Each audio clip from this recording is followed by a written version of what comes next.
Good evening, everyone. Welcome to the August 12th, 2025 Planning Board meeting. I'd like to start with a pledge, please. Allegiance to the flag of the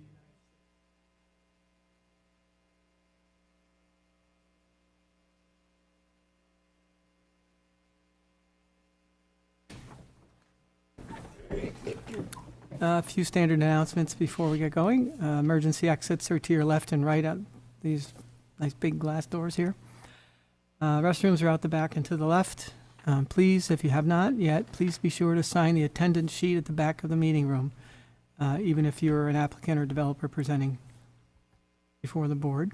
There are business cards on the back table next to that sign-in sheet with contact information for the planning department, along with a copy of any resolutions that would be read tonight, along with the copies of the agenda.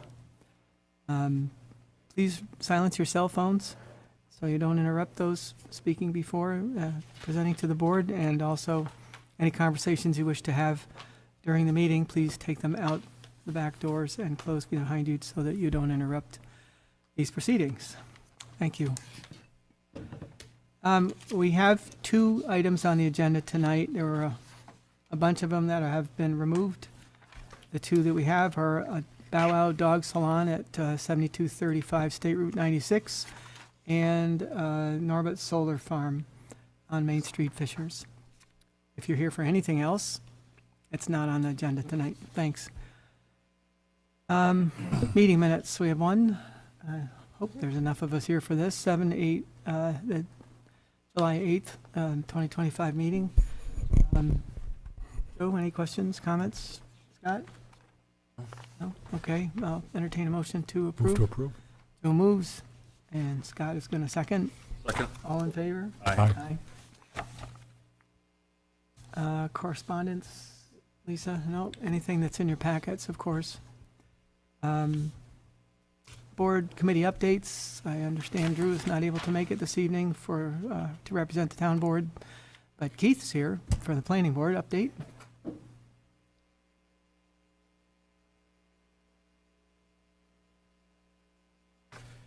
Good evening, Keith Manor, project manager for the town of Victor. Your next planning board meeting is Tuesday, August 26th at 7 p.m. The first item on the new item on the agenda will be the Cheshire Ridge sketch plan. This is applicant is requesting to acknowledge a complete application to create two new single-family lots on 0.74 acres along the south side of Cheshire Ridge. This is in the Cobblestone subdivision. This is the first step of a major subdivision, and only the acknowledgement of a completed application will be considered at the meeting. And no public hearing for that one. The second new item, there is a public hearing, is the Bell Atlantic at High Point, 211 High Point Drive. Applicant is requesting approval to install a new 28-foot AGL decorative antenna pole with a top-mounted antenna and a proposed concrete base in an existing parking lot. Any questions? Okay. Thanks, Keith. Thank you. All right, as I indicated, the first up tonight is the Bow Wow Dog Salon. It's 7235 State Route 96. Owners 14 Island Holding LLC, and the applicant's requesting approval to operate a dog grooming and kennel facility at an existing building. It would include 43 kennels, a grooming area, office space, and a fenced area. Gentlemen? Hello, I'm Mario Aquino, and I will be running the boarding side of Bow Wow. Thank you. Right, and I'm Christian Dewar. I prepared the planning board application for you guys to see. And, it's great that you can't vote on us tonight. And I'm thinking it would be great to kind of have this be a workshop session. The code is very vague in terms of what do we do for a kennel. I know as far as I can tell, the kennel was inserted there back in about 1993. And I'm not sure what kind of kennel that was, whether it's outdoor kennel, a breeding kennel, or what, That's based on references from your schedule that's in the code. So we also need a area variance in the code, it requires 2 acres, and we only have roughly just a little over 1. We've gone to 2 the zoning board meetings, still working with them on that. We're not sure if their concern, we're really not sure if their concern is over barking noises or, the size of the kennel in this existing building, and we're trying to sort through that. But anyway, so we're back here, we need a special use permit from you guys, and we're, love to hear some of the concerns about what you think is in need, what is the special conditions we might have, in order to operate this kennel. My client Mario has a purchase offer on it, so we're, looking for the general approval and, things like signage permit or any additional permits will come after, we get the okay to, have a kennel in that building. Okay. Well, we're glad to have the conversation, and I appreciate your coming before the board to get our input. Yes. I guess I'll start with Joe, if you have any questions or comments about their plans, or, I was very interested to read the sound study and what you're doing with the fencing in terms of noise reduction. Yes. I wasn't aware that dogs barked at 120 decibels, for instance. I'm also very interested because my daughter's dog attends daycare at a kennel in Cleveland, so I'm kind of up on some of the things. For instance, you indicate overnight boarding. Some facilities actually have somebody there overnight. Other facilities don't. Do you plan on having somebody overnight? I do not know. Okay. And I wasn't sure how many dogs we were talking about housing. I think I know from looking at this. 1 dog per kennel, clearly, right? Correct. Okay. Yeah, that's all I've got. okay. Scott, I guess. So is the number 43, is the magic number 43 dogs? I believe that's what we showed on the plan, yes. Yeah. And the fencing that you are proposing, do you have some type of comparable facility that uses this that has seen a reduction like you're trying to achieve, or is this somewhat in a proposal stage right now?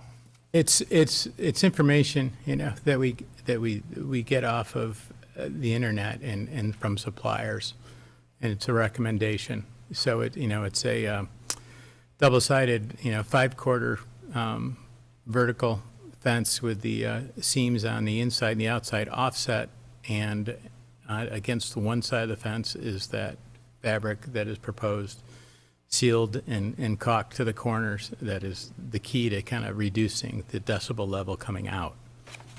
And that's coming straight out. Obviously, sound can travel up over that, but it has to bounce off of humidity or moisture in the air to come back down, or even branches or what have you. Sound travels in a straight line until it hits something and then gets deflected. We also did a study, a personal study, where Mario and Terry went out there and we played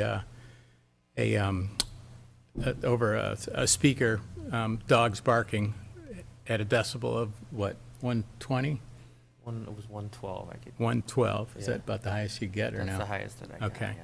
And then went over to the apartment complex behind, to that area, to record decibel levels. And you had gotten, It was no different than the get noise outside. It wouldn't pick up. You when it's need to out. speak into the microphone. Sorry, that won't. Sorry. When I went over there, the meter didn't pick anything up other than the noise of the crickets and the tire buzzing on 96. So it Did you wasn't. actually hear the dogs? You could hear something for Okay. sure, but it wasn't anything obnoxious by any means.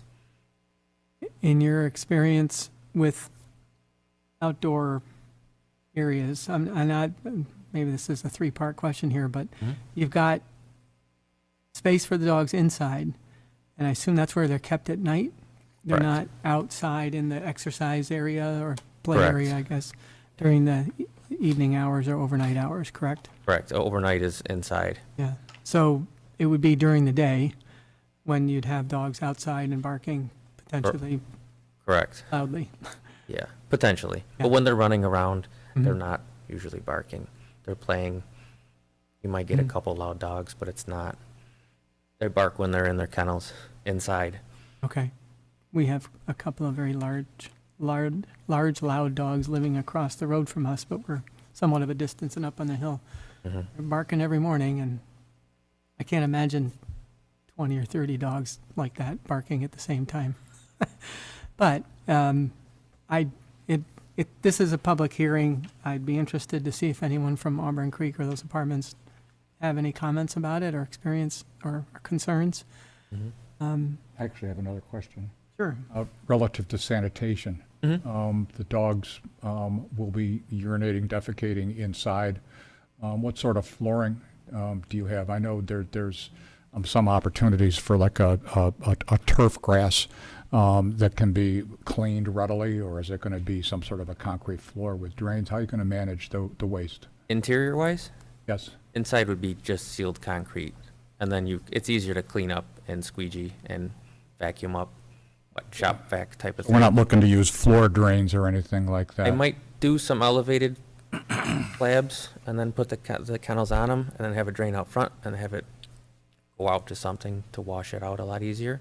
Okay. Does There's that all less go standing water. to the sanitary sewer system or just run off to the, Sanitary would be Yeah. deal.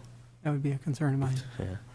That would make I the most noticed in sense. Labella's comments, there was no facilities, I believe, for a dumpster or for regular waste. Is that correct?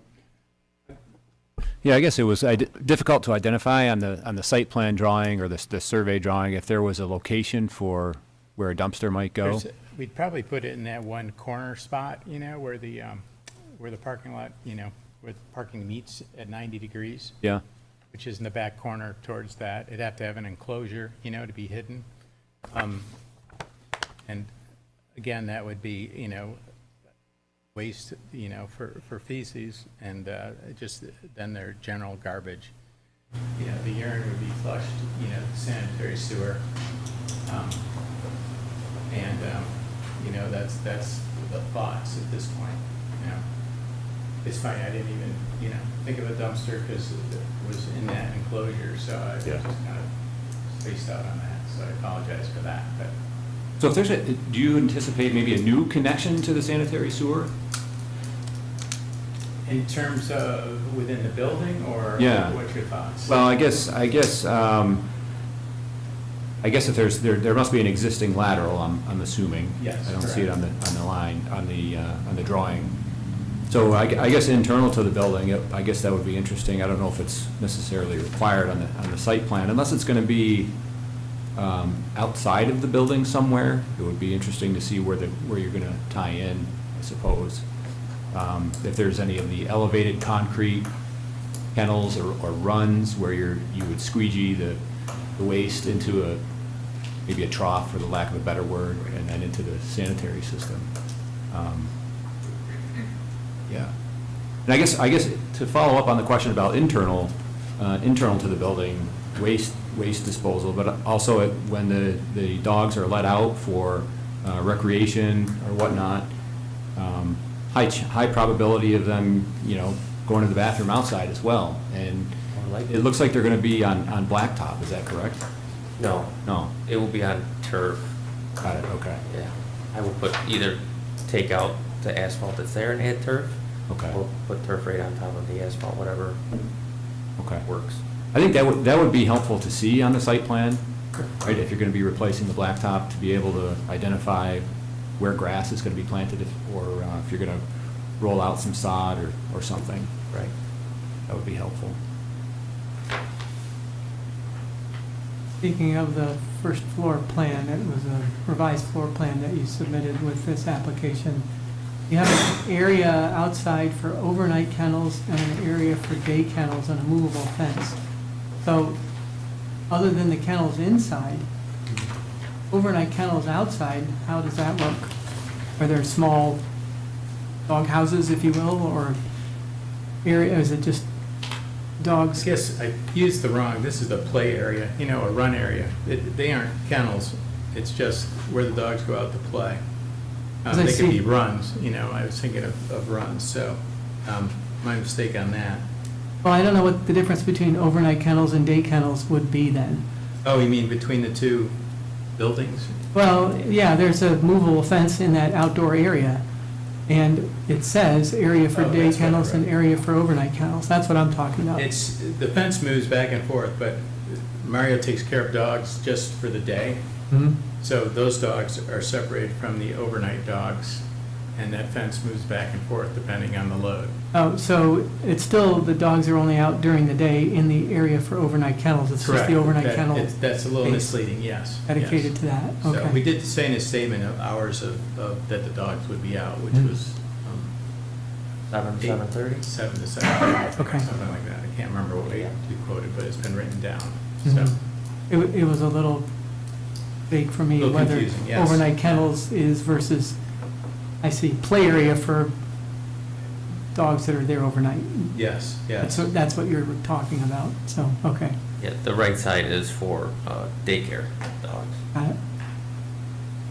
I'm sorry, Wes, is there anything, any other comments that, from Labella's perspective regarding the need for additional information or on the site plan?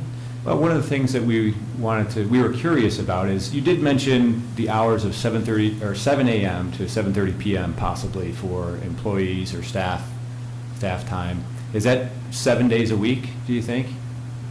Yes, Okay. it would probably be a little earlier on Sundays, maybe half hour to 1 hour. But the dogs need their, So we're really looking at more, like a kennel facility, the salon, but you're also a boarding facility too, is what you're proposing, right? right. Yeah, okay. Right. Yeah, the salon's already in Victor, the village right now. Yeah. So we're just kind of moving everything over there and Adding some service. boarding, more Yeah. services for the clients.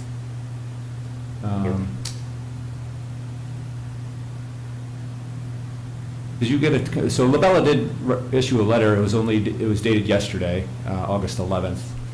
I'm not sure if you've received that. Yeah, okay, good, all right. I don't necessarily need answers to each of those questions tonight, but I think if you're able to provide a written response to some of those questions.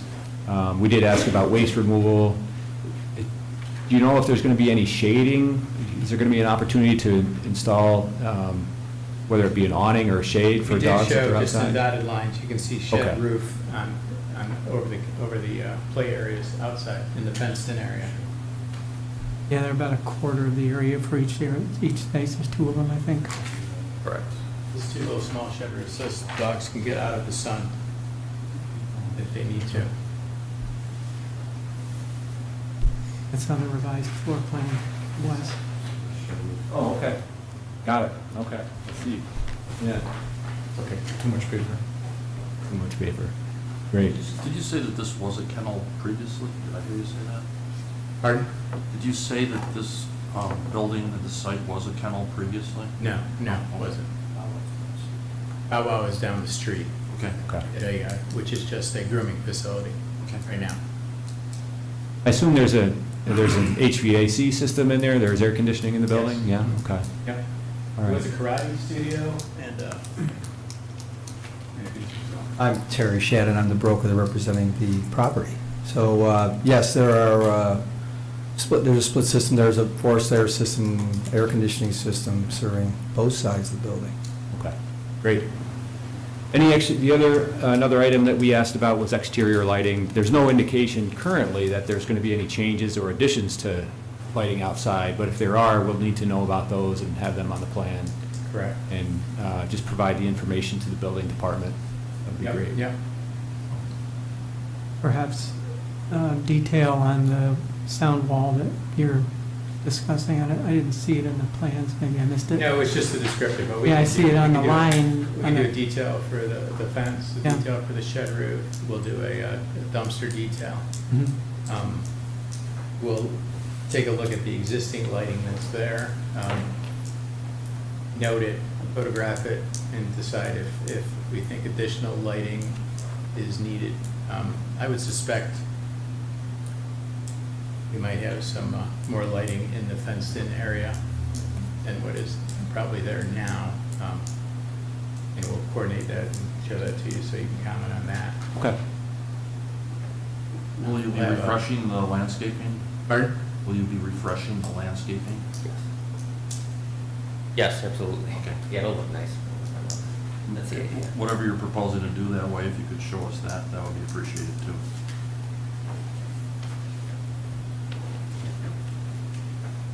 Anything else from the board or Wes? That's all I've got. Okay, it's a public hearing. I'll take any comments or questions the public may have at this time. No, Dave, come on up.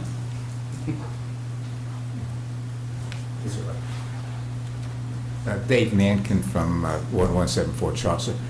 I was curious, how far away are the apartments from this kennel, the distance? I know it's more than 100 feet. I did measure. In the neighborhood of 200, 205 feet, like to the closest corner of the, the apartment building that is there, across the wetland and the railroad tracks. Yeah. And how tall is the fencing with the fabric? I'm asking this because years ago, in my first house, they had a kennel out next to me, and this was about 500 foot away, and those dogs, it was for hound dogs. Oh, it was horrendous. So I understand. No, the fence is proposed to be 8 feet high. The canopy would have an height of 10 feet, sloped back to that. The canopy size, could adjust, to screen more, sound if that's an issue. That's what our thoughts are at this point. Dave, anything else? You all set? Okay, yeah. All right. Anyone else from the public? Questions? Okay. So just so you know, this is at the county tomorrow, and then at the ZBA again, August 18th. Okay, so once we get those comments and/or decisions, we'll have at the So next we have to meeting. get approval from the ZBA before you vote. If is you that- need a variance from them, yes. Right, Yeah. okay. And is any board member interested in, we would love to do a decibel study where we grab one of your members and, have them experience the sound from, if That would- anyone would be interested. We're That gonna would be try to an get- interesting experience from the Auburn Creek Apartments. You said you did that once. Or even an employee of the town or, Mhm. or an engineer from the town. It sounds like a great opportunity, right, to get into an idea of what the sound level might be. The town may have a device to help record what the sound level is. I know it sounds like you have one. It would be interesting to get the details of the type of device that you have and understand its calibration and that sort of thing. Sure. But if that's something that the planning board is interested in, I'm sure we can. Well, the interesting Go thing ahead. is it's not a constant din of noise, particular frequency or varying frequencies. It's barking. I mean, it may not be loud barking, but barking can get on people's nerves. And I think town code says 15 minutes of barking is enough for a complaint, so. Yeah. So, all of that in mind, it is prudent to anticipate that and, put the sound dampening fencing system in there. I could imagine there might still be complaints, but I don't know how to gauge what that's gonna sound like if you have a fence up and barking Canopy behind goes it. beyond the 2 acre requirement, we're, the 2 acres, you don't know where we're putting the fencing for the kennel, there's no legislation for that, or no zoning guidelines for that. In this research, we found other towns, Buffalo and other locations that had pretty specific, some kennel guidelines with some setbacks, but everything was pretty basic, We were trying to find answers and they were hard to find. Well, it's interesting that you have a railroad between you and Auburn Creek. Eventually, if the plan comes to fruition, that's gonna be another parallel road to Route 96 with no tracks there. That would make it in your backyard having a parallel highway. So, I don't know how that would affect how you manage the outdoor recreation area for the dogs or whatever, but I don't see that happening in the next 10 years probably, because it is a major, large project, if that comes to fruition. So we've been trying to alert people that are building along that corridor that that is something to consider when you're preparing, you know, updating facilities, making sure you have provisions for access to 96 and that section of road. You have a long-range plan depicting this? There is a comprehensive plan and for the town, and that's one of the traffic elements that is included in that comprehensive plan. So the current 96 would become one-way?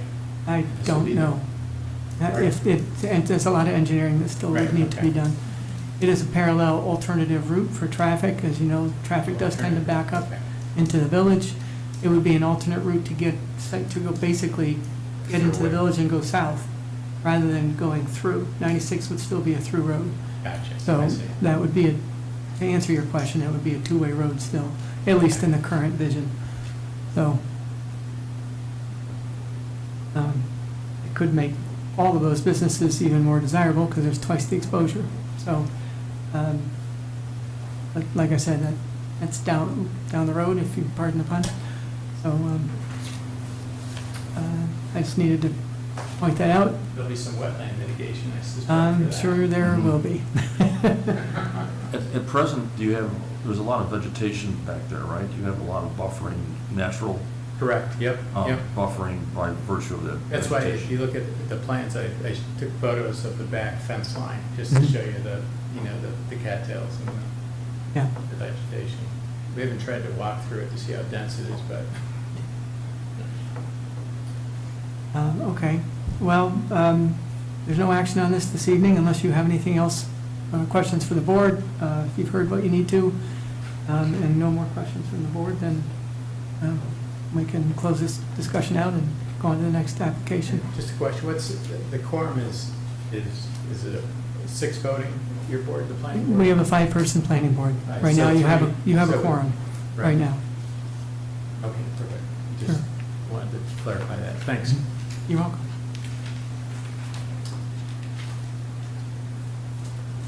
Thank you very much. Okay, you're welcome.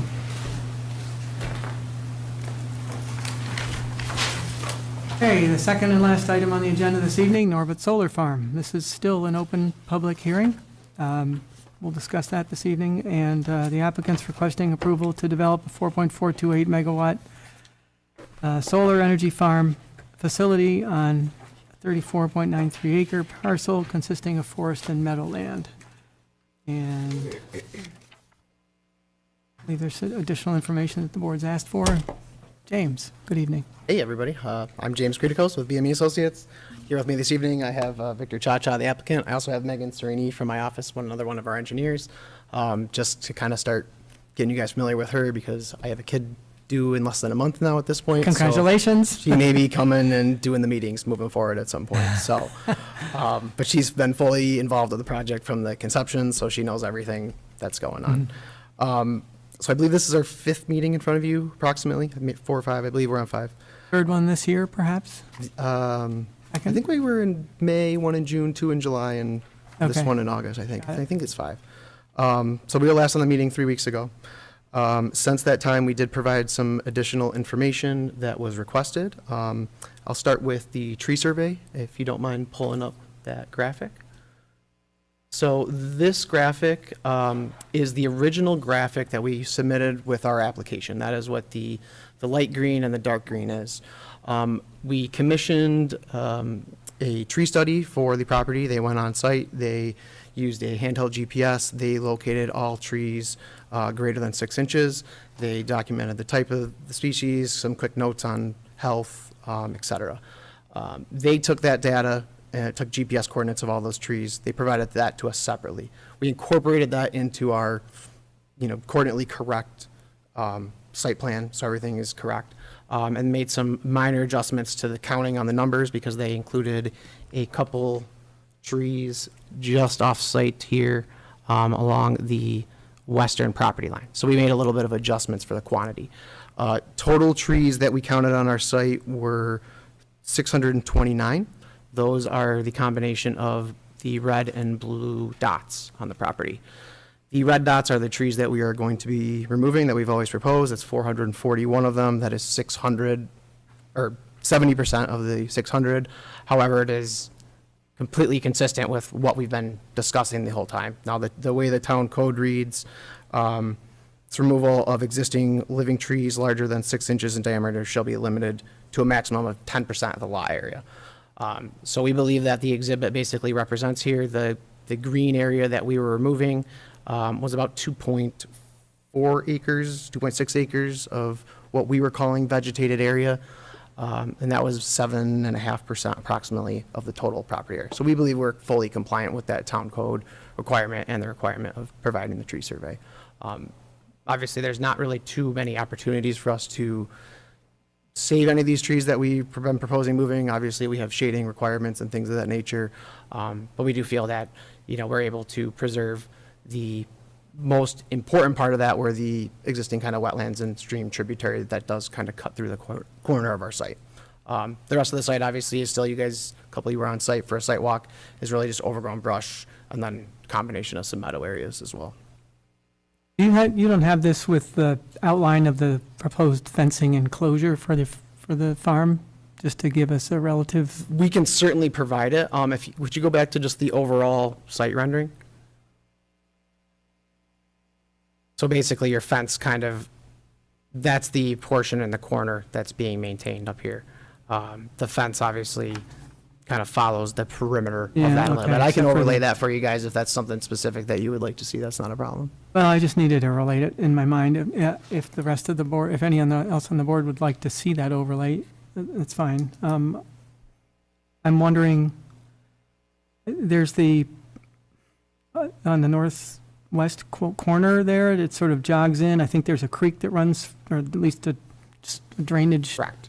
Yep. trough or whatever you want to call Yeah, it. that's I believe it was a Class C stream. Yeah, there was obviously- this little bridge in there and stuff like that we Yep, walked across. over those, the Yeah. little, the tributary fingers, obviously, Right. we're not touching those, we're not grading through any of those, we're not doing anything that would require any permitting through the Army Corps or anything like that. And How about the 5 lone trees there on the south side of the property? There's 5 that are all by themselves down over there. Yep. You're talking about a couple of these are right in where a couple of those panels are and things right outside of our perimeter. Okay. And typically, we're trying to get rid of the trees that would be to the south, east, and west of the panels. Obviously, the south ones are being the most important because the sun, obviously, in the wintertime especially, is at a lower angle, so those I are wasn't sure those how are far critical. away they were from, yeah. Yeah. So James, on the west side, you've got a radius was a 300-foot buffer, correct, from that resident? Correct. Yeah. So you're not taking any trees down in that area, or? are Correct, you? and if you go back to the tree survey, basically that area, we're not taking anything down, but that didn't have any trees that were greater than Okay, I 6 inches. But we're gonna maintain everything that's in there, that's still part of the buffer. The code requirement is that we don't remove existing vegetation to the greatest extent possible, I believe. Yeah, I had it in my mind, there were a lot more trees in that semicircular area on the west side. When we were out there and on site, it seemed like there's so many trees blocking the view of. There's still a lot of trees, they're just not past that, or not greater than that 6-inch diameter Okay, so most threshold. of them may have been off your site, and some of them were on the perimeter, on the edge, that green area? Yeah, so there's obviously some of those green trees there, that are off our site along that property Right. line, which, exactly where it falls, we'd have to survey it, which we will do, obviously, when we're doing any of the clearing and stuff like that. This will all be flagged out. Like this green here, you're not touching, correct?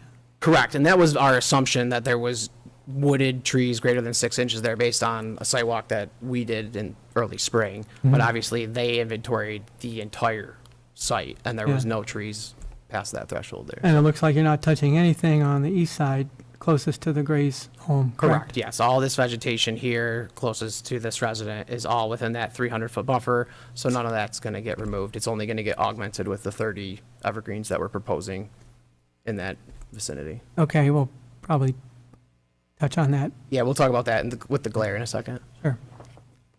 Any other questions from the board? I was curious, do we have federal wetlands on the site? Do we have one in the northwest corner there, perhaps? Yes, so up here, we delineated this back when we first did the project. I believe it was like early last year. So when we've submitted an application to the Army Corps for a approved jurisdictional determination at this point, because we have work that is within these two areas, which are identified as isolated wetlands in our opinion. So that is one of the applications, we've mentioned that before at this meeting. The work we're allowed to do within that, we're still allowed to drive posts, we're allowed to work on mats, we're allowed to cut vegetation down as long as we're not grubbing it, if they do consider them regulated wetlands. Based on our experience with them and working with the Army Corps, they're gonna most likely just not take any regulation over this. They will take regulation over this stream as well as potentially those little fingers, but that's what we're avoiding grading or working anywhere within them. So we won't require any permitting from the Army Corps unless we end up doing, if we do a cap system, which is basically setting the wires on posts through that wetland area as opposed to digging. Are you affected by the DEC jurisdictional rules that took place in January of this year? No, we submitted to that, and we actually provided the letter that there's no DEC-regulated wetlands Okay, for this so you're- project to the you're border. clear with those guys? Yes. Okay, just curious. Yep, no, that one, That comes up a lot, that's all. yep, we're very well aware of those new regulations, and they're definitely making their rounds for how people are handling them. Wes, anything from your perspective on this plan? On the tree diagram, so there are a number of trees that are going to be preserved on site. I guess they're farthest to the north. How many of the blue trees, those are the ones that are going to be preserved, and do those have the diameter of 7 inches or 6 inches or greater? Correct. Okay. Any of the green, red, or blue dots are the trees that were inventoried that are matched that tree report. Okay. We just figured that this is a little bit more useful for you guys laying it in actual, This was helpful. to scale context. I don't always love the exhibits that they generate, so. Okay. All right, you can So I think proceed. there's nothing else on the trees. I think let's go to glare. So the next thing we talked about with the board last time was glare at observation point number 5, which is the residence to the east of us. I think based on our site walk, Mr. Petty and Mr. Logan, you guys kind of both agree that there's not really visual views of the property potentially from any location with the exception of this residence.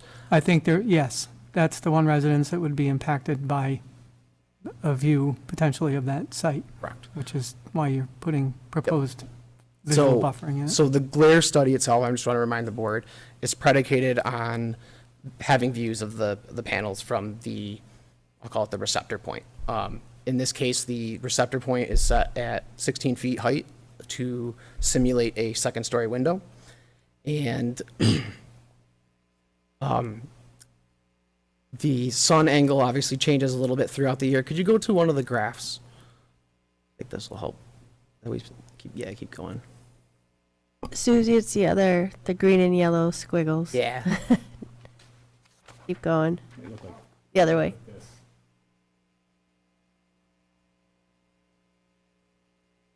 Should be after the tree study. No, other way. Ugh. It didn't make it on there, James. I think I can. Wes can switch. Could you, Wes? That would be very, very much Talking appreciated. about this. Correct. Yep. Exactly. Yeah, just give me a minute. Yeah. So while Wes is pulling that up, so the glare is predicated on having views of the site. So if you don't have visual direct view of the site, you can't have glare. That's just pretty common sense. So the glare study, what we did was we extracted all the detailed data out of that report and formatted it and organized it and then generated this graph out of it. Now I provided 2 graphs. This one is a little bit of a blow up. This only goes from 3 p.m. to 9 p.m. The other one is the course of the entire day, 24 hours. Lisa, this is accessible online from the meeting, information available to the public? Yep, they Okay. just need to foil it. Somebody did foil it earlier today, and I have a Dropbox with Okay. all the information. It is quite large file, so. Okay, thanks. So this is the one that represents between 3 and 9 p.m. The other one is a little bit condensed, so this looks like a compressed squiggle, but I felt this one gives you a little bit better representation and legibility on reading the data. So what this represents is, this is the day one of the year, January 1st to December 31st, so the entire month-long period, from, again, that 3 to 9 p.m. window. The top and bottom greens represent, on the same row, represent the start and end times for the green glare occurring based on the studies. The yellow dots represent the same thing. So if you go to a point here on, say, May 1st, you could say the green glare starts at approximately 5:30 and it ends at approximately, 5:50. And of that time, there is some period of potential yellow glare in there based on the modeling and analysis. Again, assuming no vegetation is on the eastern side, because there's nothing in the National Land Cover Database for wooded areas that we would treat as opaque. It's kind of based on that viewshed study.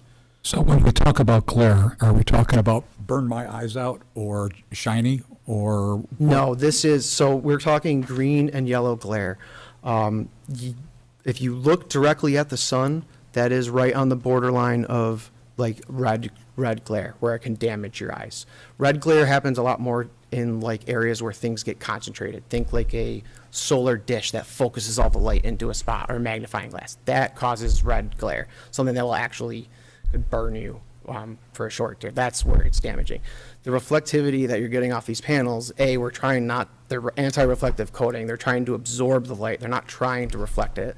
I know when Mr. Logan visited our existing NFS facility with a couple other town staff, I believe he was trying to catch the angle for the glare to see if it, bothered him in any fashion.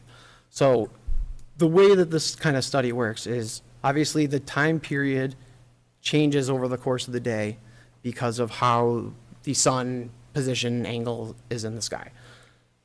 We'd like to really point out that this period here occurs from approximately mid-March to roughly the end of September. The first 10 and 15 days, it kind of ramps up and down from the green glare, 2-ish minutes a day as kind of the timings change. This is the window that is the approximate, I'll call it, vegetated condition. This occurs when leaf on exists. So in the winter, there's no glare that occurs naturally, assuming there's no vegetation there at all, because of the angles of the sun and the receptor to that location. So when we, again, talk about glare, I want to point out the glare only occurs when there's full leaf on condition, plus the fact that we're also going to be supplementing this with another 30 evergreen trees that as we've discussed, we're committed to trying to selectively site them to really help minimize views, from a second story window or from, their deck or observation platform or whatever height that is in their backyard. This is from observation point 5? 5. This is Okay. only for observation point 5. We Okay, just wanted that's- to just provide that data because that was kind of what the Yeah, concern that's was. the Grace property, so. Correct. What is the difference between yellow and green? It just has to do with the kind of the angle that it's getting reflected. So again, if you're looking at the sun, you're right on the edge of yellow and green. So if that comes in at an angle and part of that gets reflected at you, it might go down to a lesser glare to a green, as opposed to, if you had the angle and it's directly at you, and again, if it was a mirror surface, it would reflect all of the sun's rays, and then you could effectively get to that level, but it's not a mirror. This is helpful, what you did here.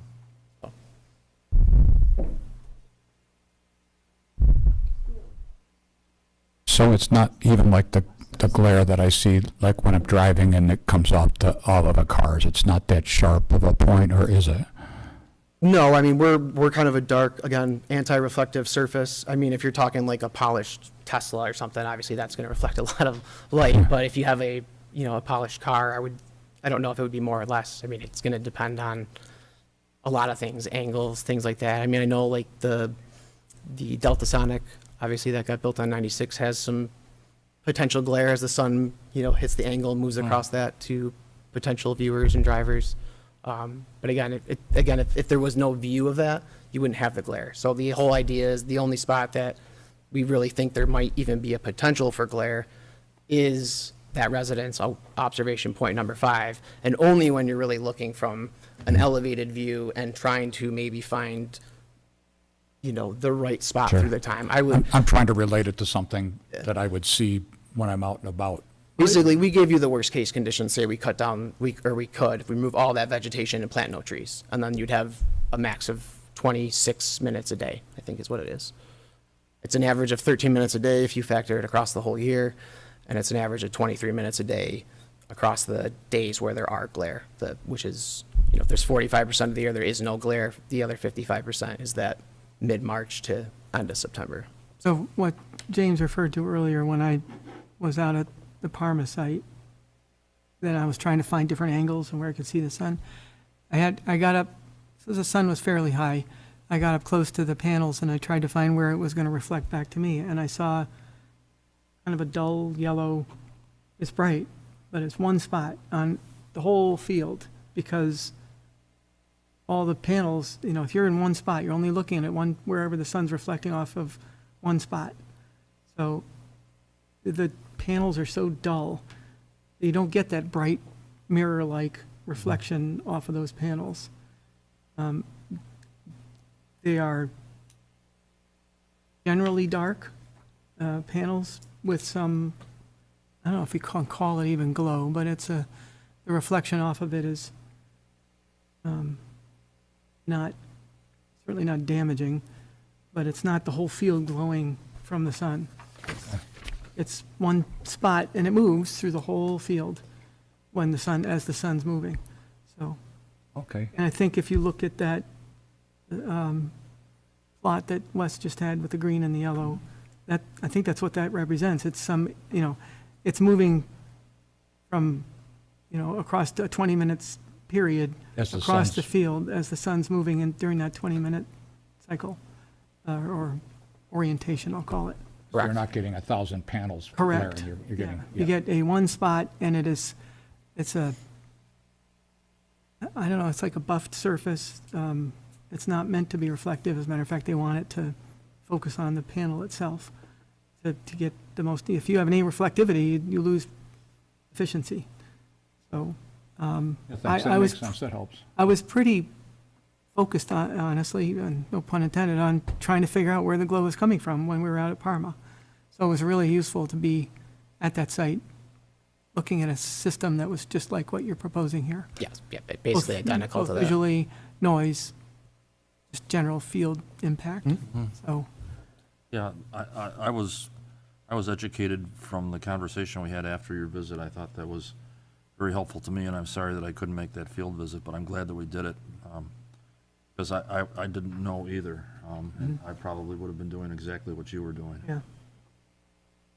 So, regarding the glare, you will see sunlight reflected off it, but in one spot. It's not the whole field with a field of mirrors. Right, and then from the glare hazard analysis too, we can, as part of pulling this data out, and I mentioned this last time, we know that the glare, that where it gets reflected is basically slightly north of this house, and then almost at kind of like a 30-degree angle out this way. So when we propose our plantings, we know that the glare happens in the evenings, right, when the sun is south and here, and it's coming, basically reflecting off this and coming back.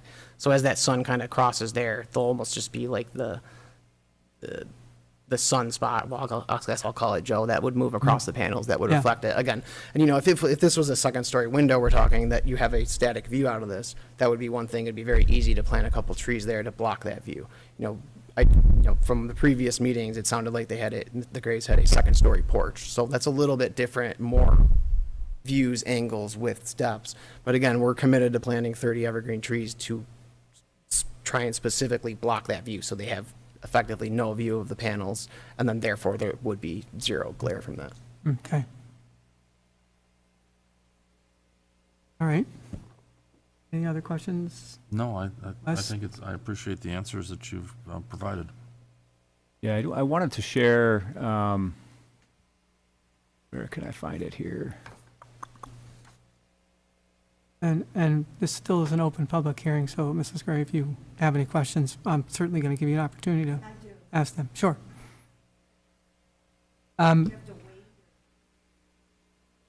Sure, come on up and, while Wes is looking for some information, you might as well, if it relates to the glare.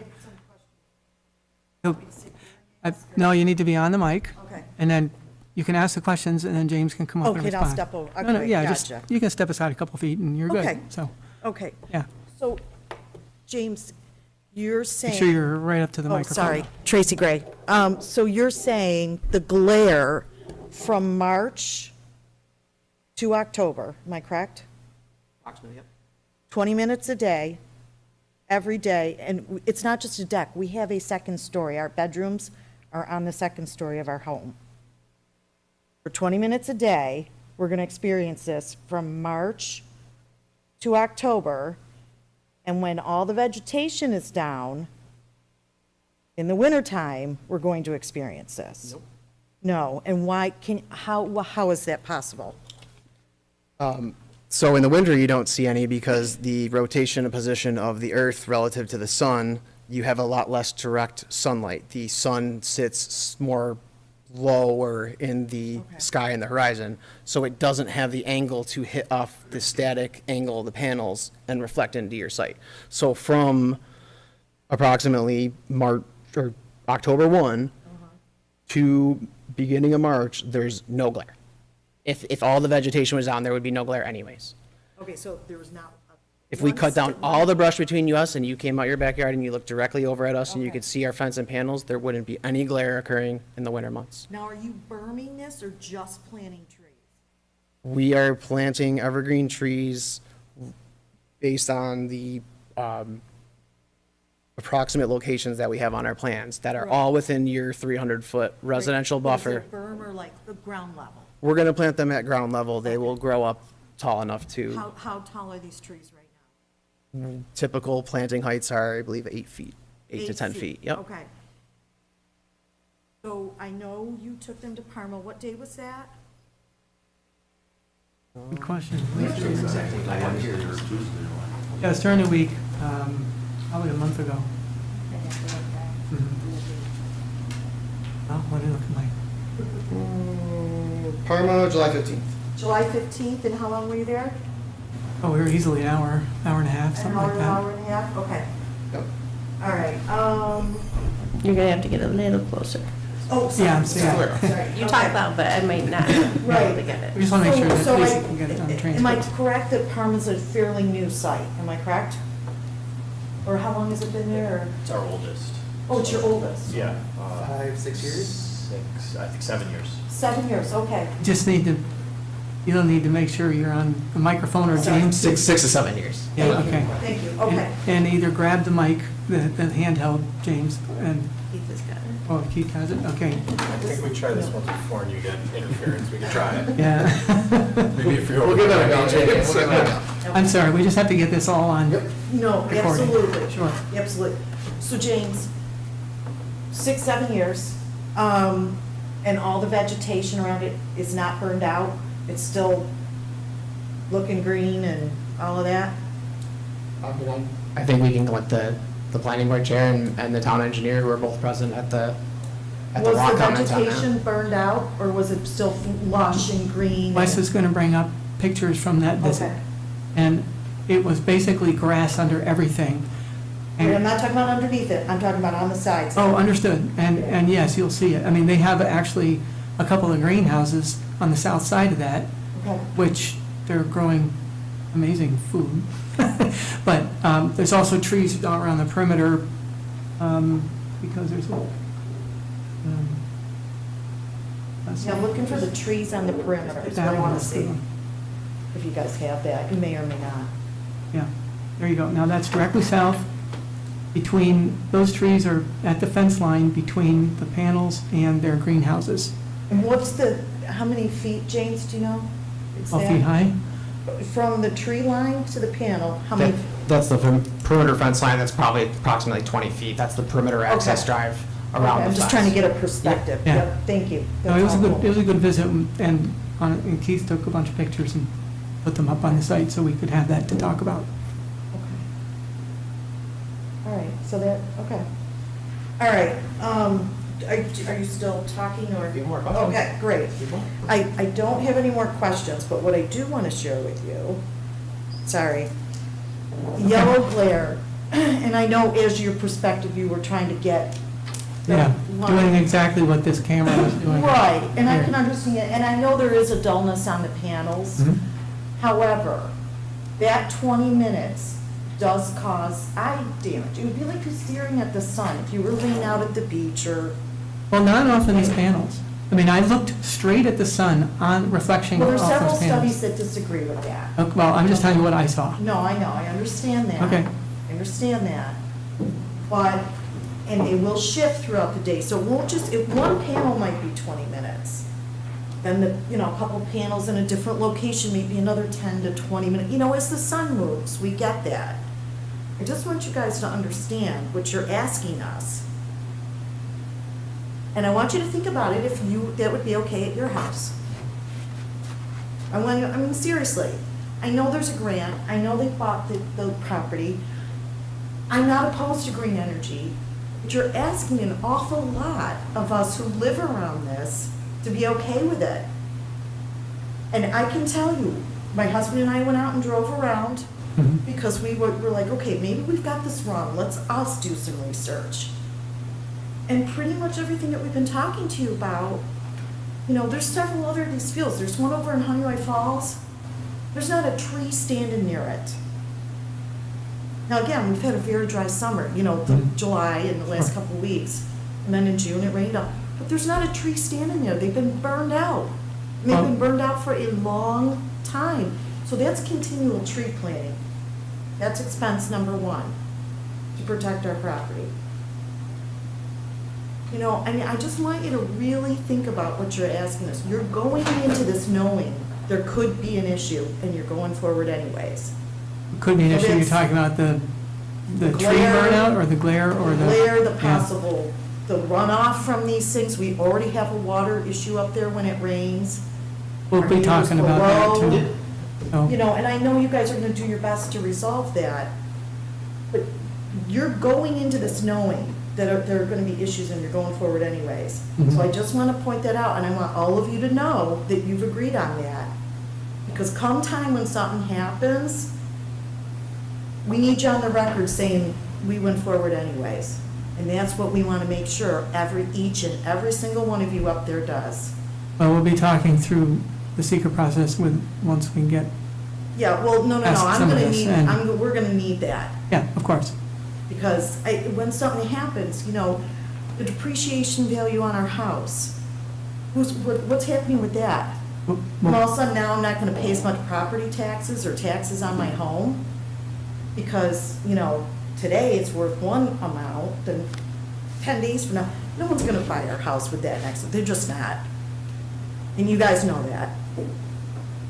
So for 22 years, hey, and if someone wants it up there, and you wanna switch houses with me, let me know. But for 22 years, our house has gone up in appreciation, we've paid our taxes, and now all of a sudden it's gonna go the other direction.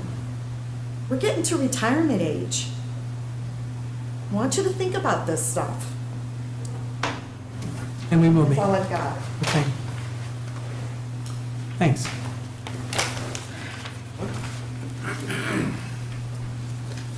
I'm Evan Brunner, I'm at 137 Tennyson Way. I'm directly to the west of the project. I wasn't able to make the last meeting, I was traveling, so apologies for that. Just a few things, we're gonna go back to the tree study that was done. Are you looking for the one that shows the red and the Yep, the blue red and the and green green? dots and things like that, Okay, that would okay. be perfect. Les, do you want to bring that, or do you want Susie? Which one do you want? You know, the tree study, Just the- in just the, the- all the different colored trees where they're Oh, gonna be I'll let- removed and that sort I'll let of thing. Susie bring that up. Yep. And I'm just gonna point out that Mr. Logan was correct, is that you'll see here, they only have maybe one tree marked in that area at over 6 inches.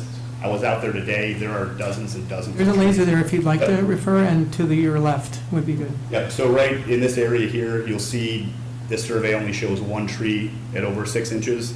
I can sit on my property line and see dozens of trees there over 6 inches. Again, happy that none of that's gonna be touched, it's gonna stay there, but it makes me question the accuracy of everything else that's presented here. And like you said, Mr. Logan, like it's clear and obvious, I'm happy to send videos and pictures, anybody can come walk. They're very large trees that are there, and there's dozens of them. that aren't accounted for here. Oh, your house is right here? Yep, my house is right there, Okay. so that's it. I'll make sure I'm getting the right. Yep, no, that's fine. And I will say on the glare study as well, we do show yellow glare at our house as well. I think on the glare study, it says that the obstruction tool was used to simulate 8-foot tall trees to be planted around the east, west, and north perimeters of the property. The glare study assumes that there's 8-foot trees around there as a condition of it. The site plan has no trees anywhere on that side. So I've just. James, would the you like to plan- address that? Yeah. Sure, as part of, so the. 8-foot trees there. Yeah, the glare study is based on the view shed study. As part of that view shed study, there's an exhibit in there, which is where the wooded areas that we call, they're part of the National Land Cover Database, those are what are treated as opaque. We didn't include any additional plantings or proposed anything within this study. This is, our site's coming in, we're clearing the trees that we did, and anything that's not designated as wooded area isn't modeled. That includes the entire like eastern property boundary and a portion of our site. But as soon as I believe once you get to the west up your site, there's some National Land Cover Database. I believe it's figure 3 of that view shed study. Yeah, and we can And go we've to that. talked about that. Yeah, and we can go to that, and you can look, it's painted in green, like our entire pool house, our pool, all the cement around it is presented as being green, which has vegetation there. That's not the case at all. So I just say, you know, given where we are, kind of the planting of the trees that we can see, again, if you look at the elevation map, our house sits above all of this, from a elevation standpoint. All of our bedrooms are on the second floor of our house, and all of our bedrooms look directly over this site. If we stand at our front door during the winter time, we can see directly at ground level, all the way to the throughway, through the trees. If we go up to the second story and they clear cut everything, we're gonna be able to see the entire, you know, array from all of our bedrooms, all day, every day. So again, it's, to the extent they move forward with this, some type of vegetation that they do put in that would help block our view of it. Additionally, we have kind of a path around the perimeter of our property that we built for our kids to do go-karts. We, you know, hike on it, we snowshoe during the winter. That's all the way around here. There's not barely any vegetation between that and this, so once this happens, this is just gonna be kind of our path and then a chain link fence, you know, all the way around the side of that. So to the extent that can be hidden and covered by planting vegetation and trees, that would be, you know, better from our perspective.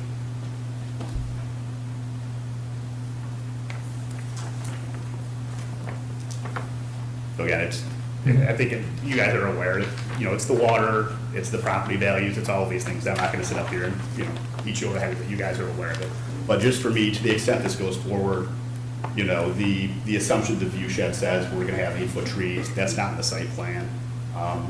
What additional vegetation, I think the code says, you know, whatever the board feels appropriate, you know, can we get some plantings there that are gonna cover up our view, given we sit at an elevation above all of this, all of our bedrooms are up there, we're gonna look at this. And just another thing is, just from a noise perspective, the throughway's there, and there's a difference between kind of the summer and the winter, obviously the foliage falls, you hear it. You're now gonna cut down all of that vegetation, clear cut it, replace it with panels that are gonna reflect the, you know, the noise can come up. So in addition to the noise generated by the site itself, you're taking away a lot of those natural buffers that exist between the throughway and all of our properties and replacing them with material that's not gonna absorb, and it's gonna reflect that sound as it comes out. So, that's a couple of my concerns. So regarding the noise from the throughway, I could imagine that with the solar panels oriented the way they are, the noise is going to get buried behind most of those panels. I don't know that for a fact, and James can address the noise question himself. Not trying to minimize it at all, but I just, it's not a reflection of the through, you know, you're not removing it. Yes, you are removing taller trees and things like that, so you will get stuff over the top. So I'm just thinking out loud, I'm not trying to defend it. So, any other thoughts from the board? reactions? No, I don't have anything to add. Okay. James did put together a section through the site showing elevation differences. I believe it's through your house as well, one of them. Is that right, James? I think it stopped at the Yeah, I think we- line. But yeah. you can see that, you know, I think you can see if you look at the elevation, at the western end is the highest, ours continues to increase from there and we're up. So if you look at that, you're gonna see that our house, the elevation of that, just at ground level, is gonna be above basically the entire site. All When you right. go up to our second story bedrooms, Well, we're gonna be able to see all of that. all right, we'll take a look at it. So, anything else? I think that's it. And again, you know, the clear cutting of all those trees in the red there, you know, our house is here, our bedrooms sit here. That's just gonna open up, you know, all of the view to all of this by cutting all those down. And like I said, it's a little concerning that, you know, there's dozens and dozens of trees here that aren't marked. So that makes me question the accuracy of the project itself and what's being provided here. And I'm happy to have anybody come walk and I can show you all those trees. Actually walked right through there. Yeah, I was gonna say, and you brought it up before, as you thought there are a lot there. And again, to the extent that the views, we're gonna see all of this, it shouldn't be on us to plan or to do things to be able to prevent us to. So to the extent they can do that or offer that, that would be very welcome. Okay. So, Thank you. yeah. James, any thoughts, or you want to continue on with other items? A couple of little thoughts, I guess, on like the vegetation. I mean, obviously, before, when we originally submitted this project, that was pre the town going into moratorium, changing the code after deliberation between multiple boards and, you know, committees and stuff. And one of the things that got added to the code was a 300-foot residential buffer from the primary residence on adjacent properties. So I think before we were complying with accessory structure setbacks, I think we were allowed to plant stuff like 20 to 30 feet from the property line. And we did have a lot closer footprint toward this residence here.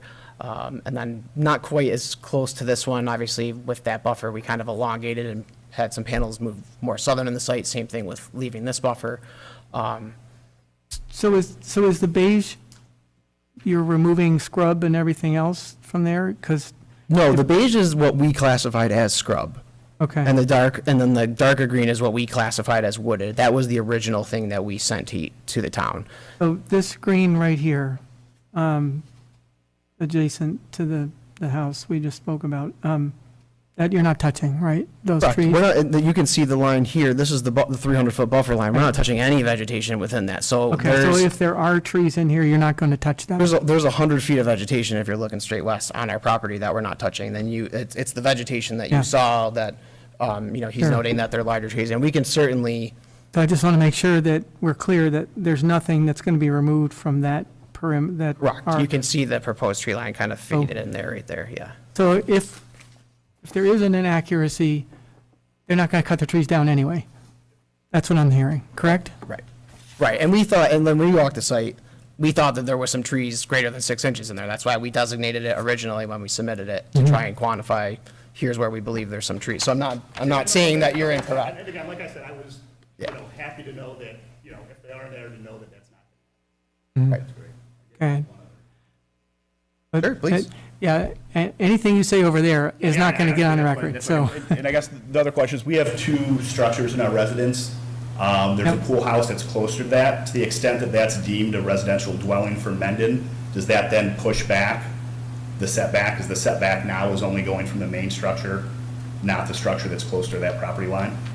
I think it's from the residents, the setback. Yeah, I will defer to the town's code enforcement officer, but my suspicion and what's happened in my practice is that the town of Mendon's definition doesn't apply here in Victor, so it would be the primary residential structure. Okay. Yeah, and not The fact that there's- necessarily, all right, so if not the there's a- accessory structure. Okay, perfect, thank you. Yep.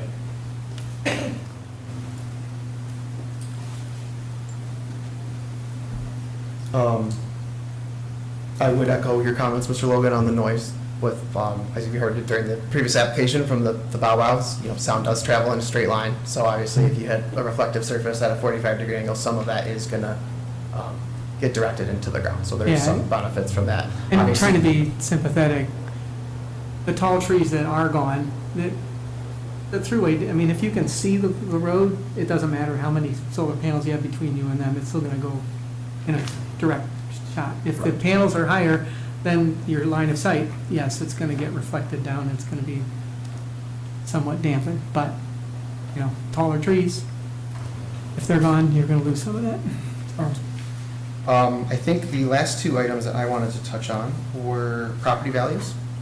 We did submit a small little memo that references a couple studies that Norva has kind of researched in the past from previous projects that we've been working on. Basically shows it's kind of a wash, not really any increase or decrease based on those studies. I know I talked with Mr. Petty a little bit about this earlier this week. I believe he found a similar study that basically showed property values go down a little bit and then basically recoup. The information we provided basically says they treat it a lot of times like residential or agricultural projects once they get kind of in and established. There's all these fears about this, and then a lot of them get kind of quelled typically once the facilities are up in operation, so. All right, I'm sure we'll be looking and discussing that when we go through seeker. Any questions from the board or Wes, comments? Yeah, I had a few things that I wanted to share with the board. One of which was related to glare, and so I want to maybe see if Susie can switch the screen again, just for educate. I really appreciate the demeanor of how the meeting's going. Demeanor of everybody here, and I know public hearings can be difficult sometimes, but. So I've done a little bit of research and found some different things that I feel are worthy of sharing with the board and probably the public as well. So this particular table has to do with glare, and it's found in several different glare studies that I've seen. And basically, let's see, it describes the percentage of sunlight reflected by different surfaces at different angles of incidence. So on the bottom axis, you have the angle of incidence, 0 degrees, 15, 30, all the way up to 90 degrees. And you see that most of these lines are trending in the upward direction as you get more towards 90 degrees for the percentage of sunlight that's reflected. So some of these lines are difficult to distinguish. I think what we're seeing here in the top, the percentage of sunlight reflected over on the vertical axis, 40%, this top blue line appears to be steel, reflection of steel. Wes, for clarity, Yep. 0 degrees is if it's shining perpendicular to the panel, is that correct? 0 degrees would be parallel, 90 degrees would be you're shooting a light at the thing and it's coming Right right straight back at at you. Right. Okay. Right. Yep. So also, the next line down, this darker red line appears to be snow. So for example, at a 15 degree angle of incidence, about 23–24% of the sunlight would be reflected off of snow. And at 90 degrees, it looks like it's above 50%. And then we've got some of the smaller lines down here, which include standard glass is a green line. It's kind of on the top here of this bunch. That would be Delta Sonic. Yeah. Plastic is this kind of aqua color. And then you've got this, next to the bottom line is solar glass without anti-reflective coating. And then the very bottom line is the percentage of sunlight reflected, solar glass with anti-reflective coating. The percentage of sunlight that's reflected is well under 10%, even at an angle of incidence of 90 degrees. So it's just a bit of a comparison, right? I think, I certainly know when I'm out on a bright sunny day in the wintertime, there's snow on the ground, I've got to squint, wear some sunglasses, I know how bright that is. So it's just an example I wanted to share with you guys. Yeah. Yeah, it's snow blindness, if you're not careful. Yeah. Let's see, I might have a couple other things I wanted to express or share with you. So in the research that I've done thus far, with regard to property value, there is a stigma that solar panels are visually unappealing and would lower property values nearby properties. So a Virginia Tech study looked at over 8.8 million real estate sales. I'm not exactly sure where all of these sales were. I'd be interested to find out a little bit more about it. But 8.8 million real estate sales to determine how the presence of a solar farm influenced nearby property values. And the study identified 3,700 large-scale photovoltaic sites and found residential homes and agricultural or vacant land near each installation and reviewed real estate transactions. And the study charted value of property over time, starting 15 years prior to the construction of the solar site through 2020, against the distance from the array. And on average, agricultural and vacant land within 2 miles of the site saw a 19.4% increase in value, while residential homes within 3 miles of the site lost a small amount of value at 4.8% on average. This negative impact decreased with distance from the site, time since the installation of the project, and did not affect residential homes on lots larger than 5 acres. And site visibility from the property didn't significantly impact the cost. So that's just from a Virginia Tech study. For what it's worth, I can see if there's any relevance to if any of these real estate transactions were in New York State. I'd be interested in that. So Well, these are house sales within a certain distance of the solar farm, right? correct. We're talking like 3 miles, 2 miles, whatever. Yep. What about 100 yards? Just saying, I mean, Yeah. it's right adjacent, Yeah, there may be a difference between, within 2 miles of the site or something that's immediately adjacent. Yeah. What I have here so far doesn't distinguish that. I mean, my house might be 2 or 3 miles away from this solar site. Yep. Pretty sure it's not going to affect the value of my house. Yeah. Let's see, a couple other things I wanted to talk about. Maybe I'm kind of jumping back and forth here, but with regard to glare, this is from the American Planning Association publication. Planning for Solar Energy, Planning Advisory Service Report number 575 from April 2014. Some residents may express concerns that glare from solar collectors will be either a public or private nuisance. However, because they are constructed of dark-colored materials and covered with anti-reflective coatings, new solar PV and thermal systems typically reflect as little as 2% of incoming sunlight. That's kind of consistent with what we're seeing on this graph that was up on the screen. In fact, a number of solar installations have been successfully located at or near several U.S. airports. I guess we're not dealing with airports here, so really don't need to talk too much about that. That said, yeah, so there's that. There's been some talk about hazardous substances. Also, in a different APA publication, well, it is the same publication. APA publication, Planning for Solar Energy, Planning Advisory Service from April 2014. Though solar technology and manufacturing may be complex, solar collector composition is fairly simple. Most PV panels are constructed of glass, silicon, with common metals such as aluminum and copper wiring. With the exception of thin film solar products, which may contain heavy metals, PV panels do not contain potentially toxic substances. More than 90% of a PV module can be recycled at the end of its productive life. Furthermore, a number of manufacturers offer voluntary panel take-back programs. Similarly, solar thermal collectors consist largely of copper, aluminum, steel, or polymers, most of which are easily recyclable and non-toxic. Like all manufactured products, the production of solar systems does cost energy. However, studies show that the energy produced by the solar system more than pays off the energy cost of their manufacturer, often with energy cost paybacks of 2 years or less. So just some additional food for thought there. I thought I'd share with you guys. All right. Yep. Thank you, Wes.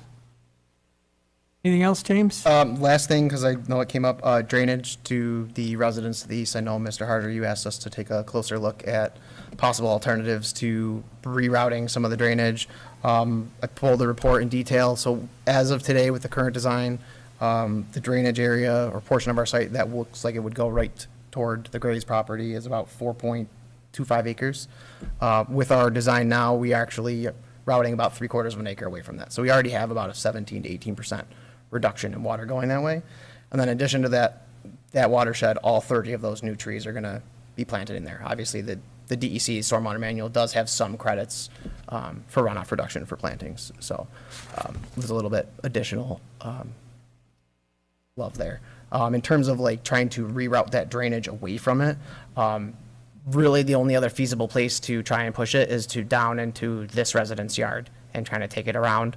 But that's just kind of pushing the water from one location to the other. So the way we have this designed is fully compliant with DEC requirements as well as, town requirements. And we are improving that situation, although it's probably not to the level that the residents would prefer. So, but either way, we are making some kind of benefit to them at our own cost.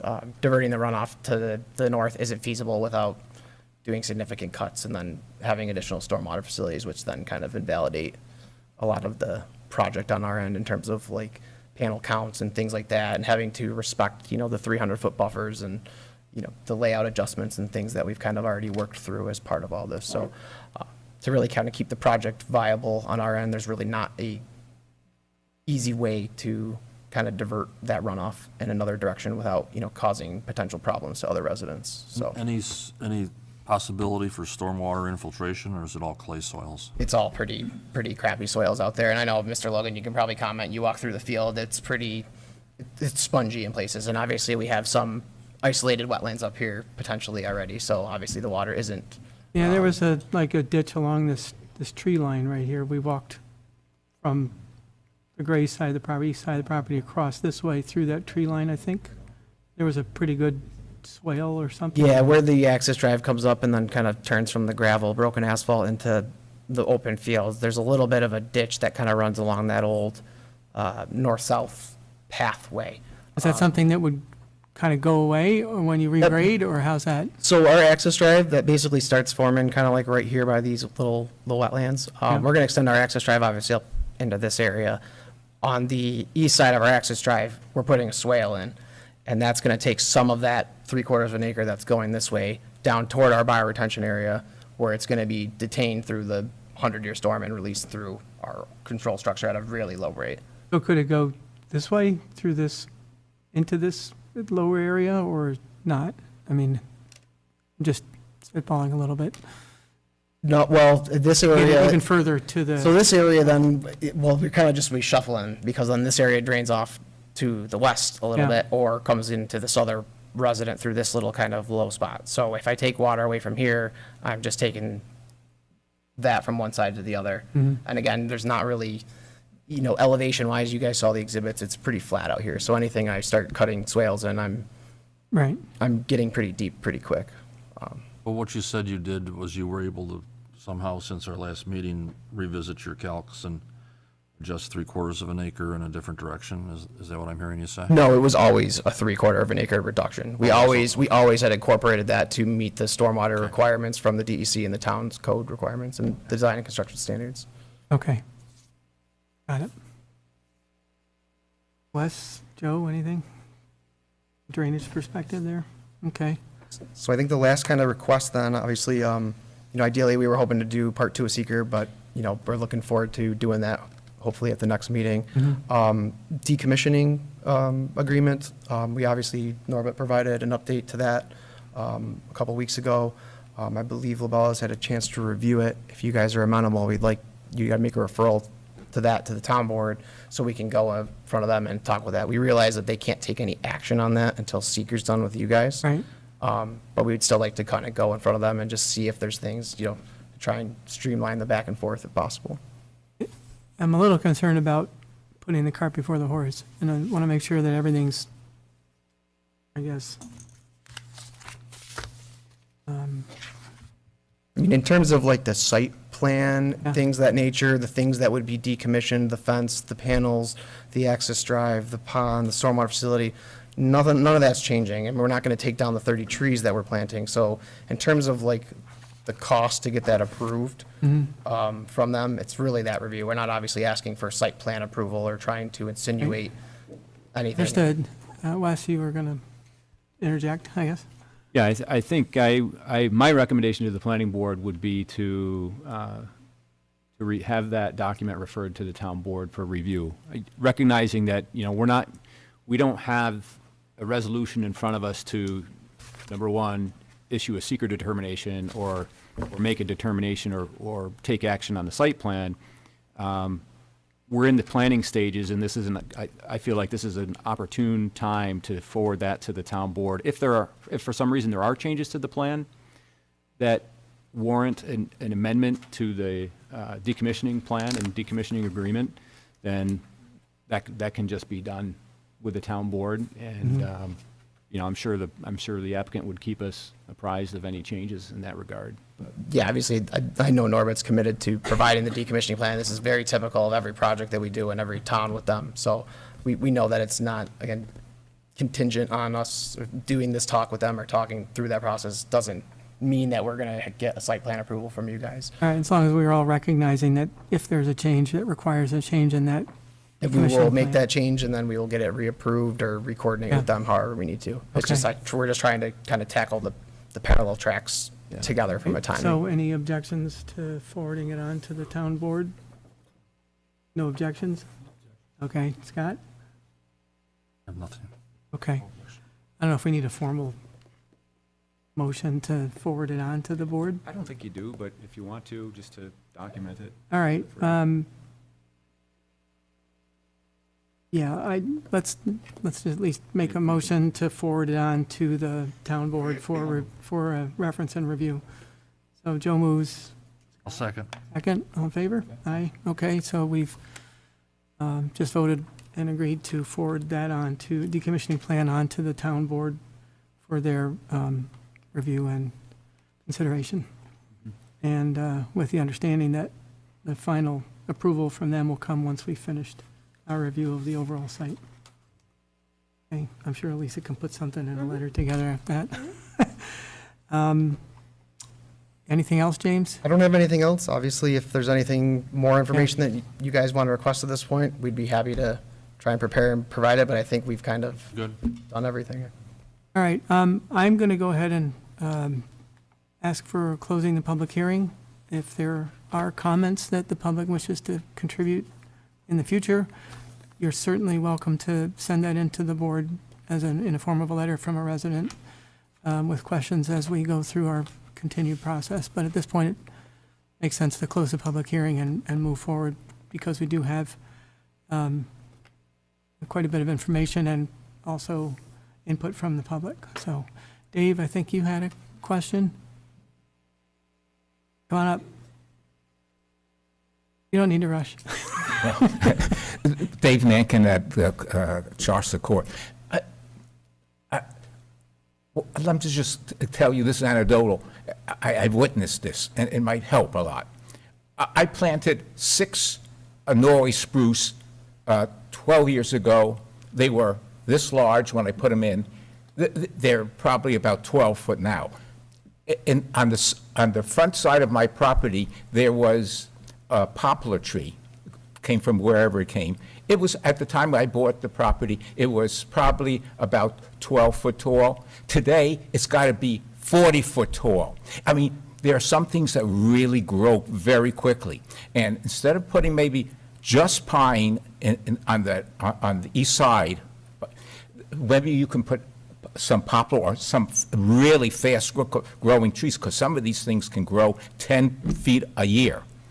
And that might be part of a solution. Yeah, we have beautiful Norway spruce that 25 years ago were planted this, high, and they are easily 40 feet. I mean, they grew very quickly and provide a lot of shielding, shelter along the driveway, Right. snow and all that. So I appreciate the comment, and Thank you. we'll be talking about that on the site plan, I'm sure. Thank Thanks. So I need a motion for closing the public hearing. I'll move it. Scott? No seconds, all in favor? Aye. Okay. Public hearing is officially closed. We will continue to accept comments from the public in the form of letters to the board. So information is available online, will be as we progress, and you're certainly welcome to attend meetings in the future as we go through our seeker process. So as far as I can see, that's all the conversation we have on that application tonight. Thanks, gentlemen, and I'll take a motion to adjourn. See you in a couple weeks. Not seconds, all in favor? Aye. Aye. Have a great evening, everyone.